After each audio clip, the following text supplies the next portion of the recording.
आप सभी को कार्तिक मास की हार्दिक शुभकामनाएं। आप सभी के जीवन में भगवान विष्णु और माता लक्ष्मी की कृपा सदैव बनी रहे, ऐसी मेरी शुभकामनाएं हैं। मैं डॉक्टर मनीषा शर्मा आप सबका हृदय से स्वागत करती हूं। आज के इस वीडियो में मैं आपको कार्तिक मास में सुनने वाली कथा सुनाऊंगी। तो चलिए अपने इष्ट देव को प्रणाम करते हुए आज की कथा का शुभारंभ करते हैं। कार्तिक का महीना भगवान विष्णु को अति प्रिय है। इस महीने में किया गया थोड़ा सा भजन भी बहुत ज्यादा फल देता है। भगवान श्री हरि विष्णु स्वयं कहते हैं कि कार्तिक माह मुझे अत्यधिक प्रिय है। इस महीने कई सारी कहानियां सुनी जाती हैं, तो आज मैं एक कहानी आपको सुना रही हूँ। एक ब्राह्मण और ब्राह्मणी थे। वो 7 कोस दूर गंगा जमुना स्नान करने जाते थे। रोज इतनी दूर आने जाने से ब्राह्मणी थक जाती थी। एक दिन ब्राह्मणी कहती कि कोई बेटा होता तो बहू आ जाती। घर वापस आने पर खाना बना हुआ मिलता, कपड़े धुले मिलते। ब्राह्मण कहता कि तूने भली बात चलाई, चल मैं तेरे लिए बहू ला ही देता हूँ। ब्राह्मण फिर बोला कि एक पोटली में थोड़ा सा आटा बांध दे, उसमें थोड़ी सी मोहर अशर्फी डाल दे। उसने पोटली बांध दी और ब्राह्मण पोटली लेकर चल दिया। चलते चलते कुछ ही दूर एक गांव में जमुना जी के किनारे बहुत सारी सुंदर लड़कियां अपने घर बनाकर खेल रही थीं। उनमें से एक लड़की बोलती है कि मैं तो अपना घर नहीं बिगाड़ूंगी, मुझे तो रहने के लिए यही घर चाहिए। उसकी बात सुन ब्राह्मण के मन पर वही लड़की छा गई और मन ही मन सोचने लगा कि बहू बनाने के लिए यही लड़की ठीक रहेगी। जब वह लड़की जाने लगी तो ब्राह्मण भी उसके पीछे चला और जब वह लड़की अपने घर पहुंचती है तब बूढ़ा ब्राह्मण बोला, बेटी कार्तिक का महीना है, मैं किसी के यहाँ खाना नहीं खाता। तुम अपनी माँ से पूछो कि मेरा आटा छानकर 4 रोटी बना देंगी क्या? यदि वे मेरा आटा छानकर रोटी बनाएंगी तभी मैं खाऊंगा। लड़की अपनी माँ को सारी बात बताती है। माँ कहती है कि बेटी बाबा से कह दे कि रोटी में 4 रोटी वह भी खा लेंगे। लेकिन लड़की कहती है कि नहीं माँ, बाबा ने कहा है कि मेरा आटा छानकर बनाओगी तभी वह खाएंगे। तब उसकी माँ कहती है ठीक है, जा बाबा से कह दे कि अपना आटा दे दे। उसने आटा छाना तो उसमें से मोहर अशर्फी निकलती है। वह सोचती है कि जिसके आटे में इतनी मोहर अशर्फी है उसके घर न जाने कितनी होंगी। जब ब्राह्मण रोटी खाने बैठा तो लड़की की माँ बोली, बाबा तुम लड़के की सगाई करने जा रहे हो?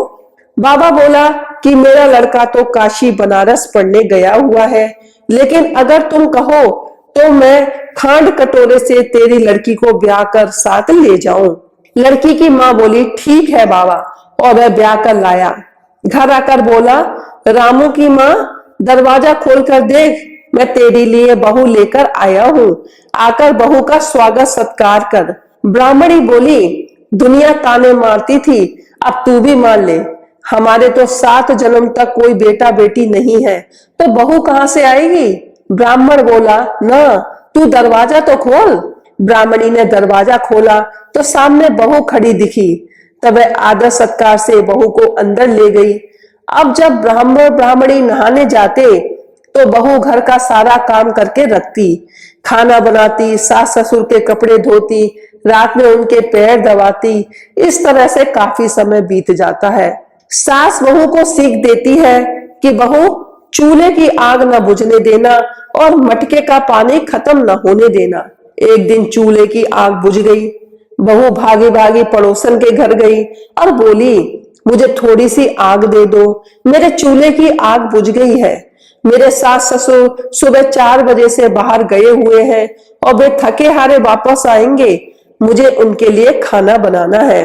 पड़ोसन कहती है, अरे तू तो बावली है, तुझे तो ये दोनों मिलकर पागल बना रहे हैं। इनका ना कोई बेटा है और ना ही कोई बेटी ही है। बहू बोली, ना ना आप ऐसे मत बोलो, क्योंकि इनका बेटा काशी बनारस पढ़ने गया है। पड़ोसन फिर बोली, अरे तुझे ये झूठ बोलकर लाए हैं, इनके कोई बेटा नहीं है। अब बहू पड़ोसन की बातों में आ गई और कहने लगी कि अब आप ही बताओ मैं क्या करूं। पड़ोसन कहने लगी, करना क्या है, जब सास ससुर आए तब जली फूकी रोटी बना देना, अलूनी पलूनी दाल बना देना, खीर की कड़छी दाल में और दाल की कड़छी खीर में डाल देना। बहू पड़ोसन की सारी सीख लेकर अपने घर आ गई और जैसा पड़ोसन ने बताया वैसा ही उसने किया। जब सास ससुर घर आए तब भूखों का कोई आदर सत्कार बहू ने नहीं किया और ना ही उनके कपड़े धोए। जब सास ससुर को खाना दिया तो सास बोली, बहू ये जली फूकी रोटी क्यों है और दाल भी अलूनी है। बहू पलटकर जवाब देती है कि आज यही खाओ सासू जी, अगर एक दिन ऐसा खाना खा भी लिया तो तुम्हारा कुछ बिगड़ नहीं जाएगा, मुझे तो जीवन भर ही अनूठी रहना है। बहू की बातें सुनकर सास बोली कि आज तो बहू ने अच्छी सीख नहीं सीखी है। अब बहू फिर से पड़ोसन के घर भागती है और कहती है कि अब आगे बताओ मुझे क्या करना है।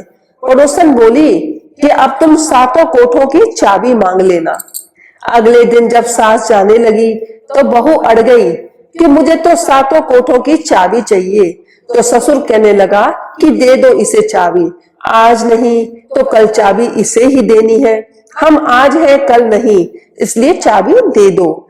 सास ससुर के जाने के बाद बहू ने खोटे खोलकर देखे तो किसी में अन्न भरा है, किसी में धन भरा है, किसी में बर्तन भरे हैं, सभी में अटूट भंडार भरे पड़े हैं। जब बहू ने सातवां कोटा खोला तो उसमें महादेव जी, पार्वती जी, गणेश, लक्ष्मी जी, पीपल पथवारी, कार्तिक के ठाकुर, राई दामोदर, तुलसी जी का बिड़वा, गंगा जमुना बह रही है। 36 करोड़ देवी देवता भी विराजमान है और वहीं एक लड़का चंदन की चौकी पर बैठा माला जप रहा है। सब देख बहू लड़के से कहती है, तू कौन है? लड़का कहता है कि तेरा पति हूँ, दरवाजा बंद कर दे, जब मेरे माँ बाप आएंगे तब खोलना। सारा नजारा देखकर बहू बहुत खुश हुई और नाचती फिरने लगी। 16 श्रृंगार कर सुंदर वस्त्र पहन और सास ससुर का इंतजार करने लगी। उनके लिए 36 प्रकार के पकवान बनाकर रखे। सास ससुर जब वापस आए तब उसने उनका बहुत आदर सत्कार किया, उनके कपड़े धोए, उनके पैर दबाए। बहू सास के पैर दबाते कहने लगी, माँ जी आज अब इतनी दूर 12 कोस यात्रा करके गंगा जमुना स्नान करने क्यों जाती हो? थक जाती हो, तुम घर में ही स्नान क्यों नहीं करती हो? बहू की बात सुन सास कहने लगी, भला गंगा जमुना भी घर में बहा करती है क्या? बहू बोली, हाँ माँ जी बहती है, चलो मैं आपको दिखाती हूँ। उसने 7वां कोटा खोलकर दिखाया तो उसमें गणेश, लक्ष्मी, महादेव, पार्वती, पीपल पथवारी माता लहरा रही है, तुलसा जी लहरा रही है, कार्तिक के ठाकुर, राई दामोदर, गंगा जमुना बह रही है, 36 करोड़ देवी देवता विराजमान है और वही तिलक लगाए चंदन की चौकी पर एक लड़का माला जप रहा है। माँ ने कहा कि तू कौन है? लड़का बोला, माँ मैं तेरा बेटा हूँ। बुढ़िया फिर बोली, तू कहाँ से आया है? लड़के ने कहा कि मुझे कार्तिक देवता ने भेजा है। बुढ़िया कहती है कि बेटा ये दुनिया कैसे जानेगी, कैसे जानेगा मेरा घर का धनी, क्या जानेंगी देवरानी जेठानी, क्या जानेगा मेरा अगड़ बगड़ पड़ोस कि तू मेरा ही बेटा है।